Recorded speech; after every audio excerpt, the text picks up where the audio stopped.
বন্ধুরা, কেমন আছো তোমরা সবাই? আশা করি সবাই খুব খুব খুব ভালো আছো। আমরা কিন্তু সবাই বেশ ভালো আছি।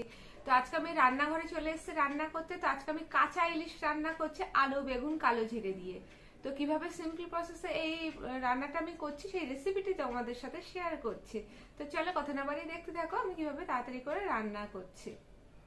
আমি আজকে কাঁচা ইলিশ রান্না করছি আলু দিয়ে বেগুন দিয়ে। তো দেখো, এর মধ্যে আমি সর্ষের তেলে পরিমাণ মতো কালো জিরে ফোড়ন দিয়েছি, আলুটাকে এরকম লম্বা করে কেটে নিয়েছি, এর মধ্যে নুন হলুদ দিয়েছি, আর কাঁচা লঙ্কা দুটো ফাটিয়ে দিয়েছি, আর বাকি কাঁচা লঙ্কা আমি গোটা দিয়েছি। দিয়ে আমি আগে এটাকে ভালো করে লাল লাল করে ভেজে নেব আলু বেগুনকে। দিয়ে জল অ্যাড করব এর মধ্যে। আমি এখানে অল্প পরিমাণে নুন দিয়েছি, কারণ এ দেখো ইলিশ মাছটা আমি নুন হলুদ মাখিয়ে রেখেছি, যদি নুন বেশি হয়ে যায় তার জন্যে।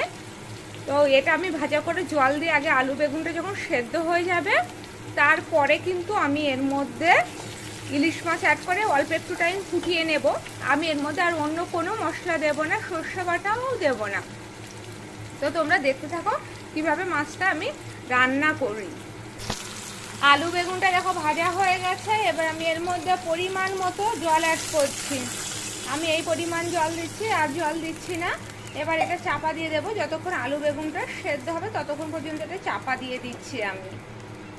এই দেখো বন্ধুরা, আলু আর বেগুন কিন্তু খুব ভালো করে সেদ্ধ হয়ে গেছে। এবার আমি এর মধ্যে মাছগুলো দিয়ে দিচ্ছি। দেখতেই পাচ্ছ আমি একটু হলুদ গুঁড়োটা কম দিয়েছি, কেন বলো তো?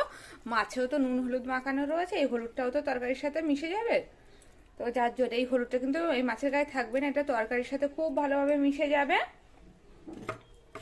তো আমি এইভাবে মাছগুলো আগে দিয়ে দেবো। মাছের মাথাটা আমি দেবো না, কারণ মাছের মাথাটা আলাদা করে ভাজা খাবো, গরম ভাতের সাথে কিন্তু খেতে বেশ লাগে। আমি আগের দিন তো তোমাদেরকে দেখিয়েছিলাম, শেয়ার করেছিলাম। তো ওটা করে খেতে কিন্তু খুব ভালো লাগে, আমাদের বাড়ির সবাই খেতে খুব ভালোবাসি।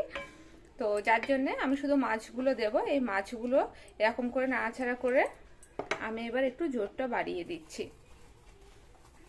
এবার গ্যাসের জোরটা বাড়িয়ে দিচ্ছি, আর আমি এখন চাপা দেবো না। ইলিশ মাছ তো এমনিতেই নরম মাছ, খুব তাড়াতাড়ি হয়ে যাবে।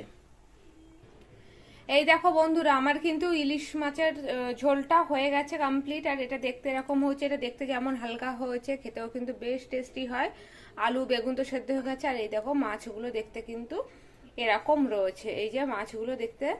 তবে এটা আরেকটা প্রসেসও করা যায়, আগে আর কি সবজিগুলো ভেজে সেদ্ধ করে মাছ দিয়ে ফুটিয়ে একদম লাস্টে কড়াইতে একটু তেল দিয়ে কালো জিরে ফোড়ন দিয়ে কাঁচা লঙ্কা ফোড়ন দিয়েও কিন্তু রান্না সম্ভব হয়, মানে সেটাও খেতে খুব ভালো হয়, কালো জিরের গন্ধটাও খুব ভালো হয়। তো বন্ধুরা, যদি রেসিপিটা ভালো লেগে থাকে তাহলে কি করবে? লাইক শেয়ার কমেন্টস করতে কিন্তু একদম ভুলবে না। আর মুখার্জি ফ্যামিলি ব্লগসকে অবশ্যই সাবস্ক্রাইব করে রাখবে। তো চলো এখনকার জন্য টাটা।